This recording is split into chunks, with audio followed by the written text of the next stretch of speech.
नमस्कार आप सबको। मेरा नाम अर्चना है। आज हम कक्षा 11 में सामान्य विज्ञान विषय में अध्याय 9 अम्ल क्षार के अंतर्गत जल अपघटन स्थिरांक का अध्ययन करेंगे। जल अपघटन स्थिरांक किसे कहते हैं? लवण के जल अपघटन की उत्क्रमण या अभिक्रिया के लिए साम्य अवस्था स्थिरांक जो हमें प्राप्त होता है उसे ही हम जल अपघटन स्थिरांक कहते हैं, जिसको KH के द्वारा दिखाया जाता है। जैसा कि इस समीकरण के रूप में यदि हम इसको व्यक्त करेंगे तो ये एक Pa लवण है, इसका जल अपघटन हुआ तो Ha प्लस BOH बना। द्रव्य अनुपाती क्रिया के नियम के अनुसार K बराबर HaBOH अपॉन BaH2O। आप जानते हैं सक्रिय द्रव्यमान को इसी रूप में लिखा जाता है। फिर आप देखेंगे क्योंकि जल बहुत कम मात्रा में जल की सांद्रता में बहुत कम परिवर्तन होता है, इसलिए हम KH2O को नियत मान लेंगे और इसके स्थान पर एक नियतांक Kw का काम में ले लेते हैं। इस प्रकार से ये है जल अपघटन स्थिरांक। जल अपघटन स्थिरांक यानी कि लवण के जल अपघटन की उत्क्रमणीय अभिक्रिया जब हुई है उस समय जो हमें स्थिरांक प्राप्त हुआ है उसे हम जल अपघटन स्थिरांक कहते हैं। अब है जल अपघटन की मात्रा। जल अपघटन की लवण की वह मात्रा या मात्रा का वह अंश जो साम्य अवस्था पर जल अपघटित होता है, तो उसे हम कहते हैं जल अपघटन की मात्रा, जिसको H के द्वारा दर्शाया जाता है। हम उसे H से दर्शाते हैं। फिर है प्रबल अम्ल दुर्बल क्षार के लिए हम जल अपघटन स्थिरांक, जल अपघटन की मात्रा, जल के आयनिक गुणनफल, वियोजन स्थिरांक के संबंध ज्ञात करेंगे। तो सबसे पहले हमने लिया है प्रबल अम्ल और दुर्बल क्षार। तो प्रबल अम्ल है इसलिए यहाँ पर क्या बनेगा H+, इसलिए H+ बना। ये समीकरण हमें प्राप्त हुई। इस समीकरण के अनुसार हम इसको लिखेंगे तो यहाँ पर जल से अपघटित हुआ। यहाँ मान लेंगे शुरू में 1 था ये मात्रा इसकी, कुछ समय बाद इसमें जो मात्रा अपघटित हुई H हुई तो उसको हमने ये लिख दिया। इसको सांद्रता के रूप में लिखेंगे तो ये समीकरण हमें प्राप्त होगी। मेन समीकरण यहीं से शुरू होती है, ये प्राप्त होगी सांद्रता के रूप में, सामने सांद्रता के स्थिरांक के रूप में हमें प्राप्त हुई। अब हम नेक्स्ट समीकरण में देखते हैं किस प्रकार से इसको व्यक्त किया जाएगा। तो यहाँ पर आप देखें कि H बराबर BOH H+B+, KH का मान आ गया, KH की सांद्रता के रूप में लिख दिया। और हम जानते हैं 1 - H जो है बहुत कम मात्रा में आनित हुआ, इसलिए इसको छोड़ दिया जाएगा और इसको सोल्व करने के बाद हमारे पास प्राप्त होगा H बराबर √KH/C, यानी कि आयनन की मात्रा है वह सांद्रता के वर्गमूल के व्युत्क्रमानुपाती होता है। इसमें हम संबंध ज्ञात करेंगे।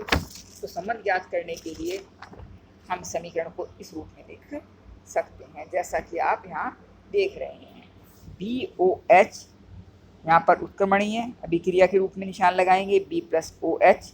KB क्योंकि ये क्या है दुर्बल क्षार है इसलिए यहाँ KB आएगा। KB बराबर B+OH - BOH।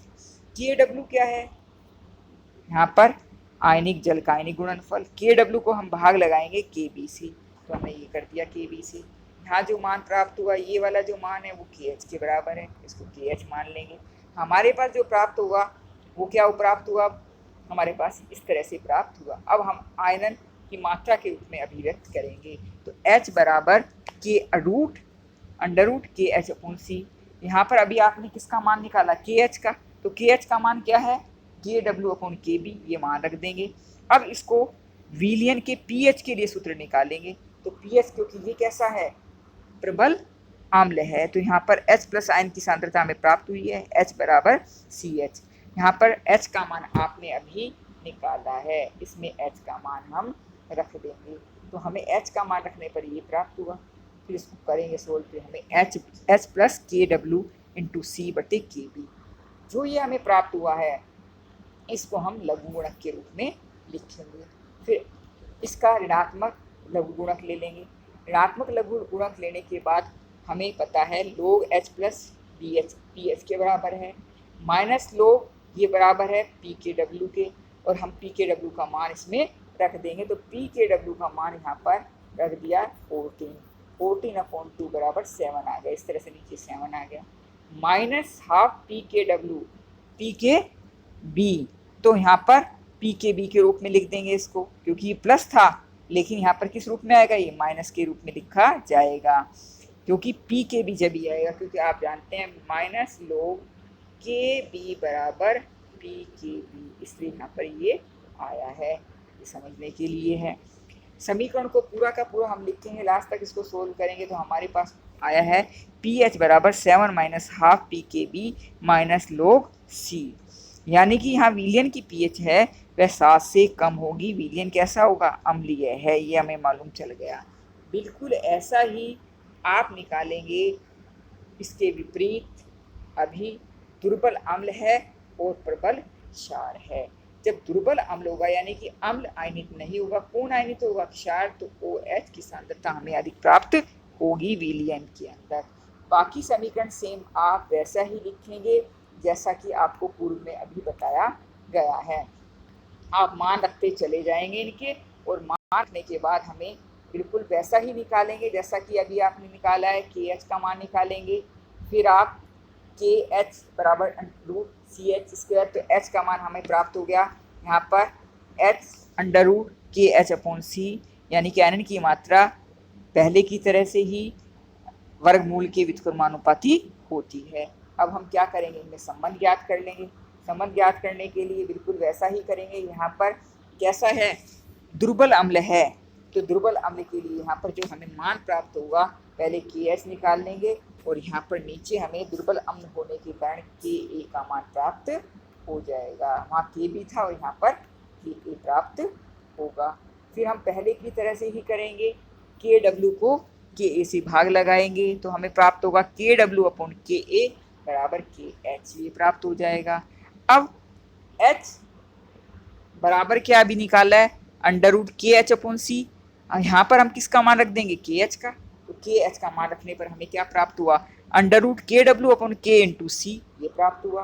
अब हमें सूत्र किसके रूप में याद करना है? सूत्र हमें याद करना है पीएच के रूप में। पहले की तरह से यहाँ पर OH आएगा, बस इतना याद रखें, क्योंकि हमें प्राप्त ही OH हुआ है यहाँ पर।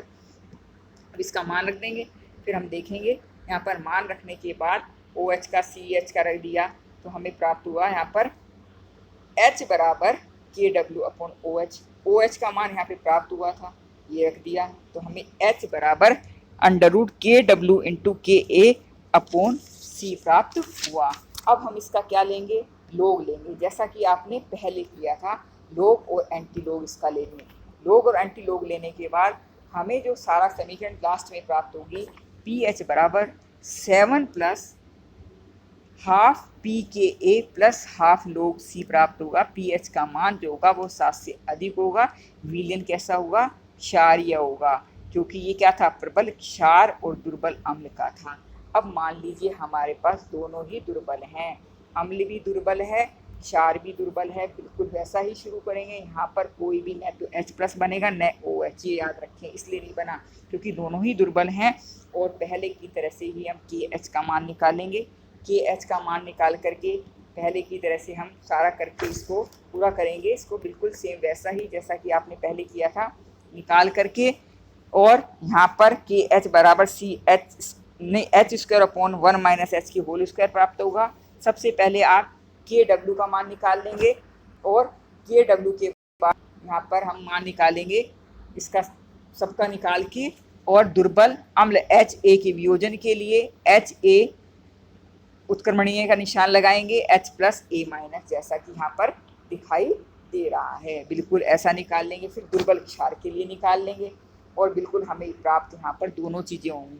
वहाँ पर KW अपन KA था या KB था, लेकिन दोनों ही दुर्बल हैं तो यहाँ पर ये दोनों प्राप्त होंगे। ये जो मान प्राप्त हुआ वो KH के बराबर है, मान रख देंगे। मान रखने के बाद हमें जो लास्ट में अंत में जो प्राप्त होगा वह हमें ये प्राप्त होगा, ये याद रखना है। H1 minus H KW K into KB। Villain की पीएच के रूप में ज्ञात करेंगे इसको। अब नेक्स्ट स्लाइड में हम देखते हैं इसको किस रूप में लिखा जाएगा। तो यहाँ पर जो लिखा जाएगा इसका अगली स्लाइड में हम देखते हैं HA के रूप में भी लिखिए और इसके रूप में भी, दोनों के रूप में लिखा जाएगा। बिल्कुल इस तरह से निकालते हुए हम चले जाएंगे और लास्ट समीकरण जो हमें प्राप्त होगी वो होगी हमें यहाँ पर H प्लस बराबर KA into KW upon KB प्राप्त होगा। फिर हम इसका लघु गुणक लेंगे और लघु गुणक लेने पर हाफ लोग K प्लस हाफ लोग KW plus minus half log Kb प्राप्त होगा। एंटी log लेंगे तो pH बराबर हमारे पास जो मिलेगा वह pH बराबर होगा, बिल्कुल लास्ट में देखिए इस तरह की हमें समीकरण प्राप्त होगी। यानी कि विलयन जो है वह उदासीन भी हो सकता है यदि pKa बराबर pKb होगा। यदि pK का मान ज़्यादा होगा विलयन क्षारीय होगा, pKb का मान ज़्यादा होगा तो विलयन अम्लीय होगा। यानी कि pKa वो है माइनस log Ka। यदि Ka का मान ज़्यादा है तो विलयन जो है वह अम्लीय होगा, लेकिन pKa का मान ज़्यादा है तो विलयन क्षारीय होगा। अब हम पढ़ते हैं आयनन किसे कहते हैं। आयनन क्या है, इसे कहेंगे आयनन। इसके बारे में हम अगली स्लाइड में पढ़ेंगे। धन्यवाद।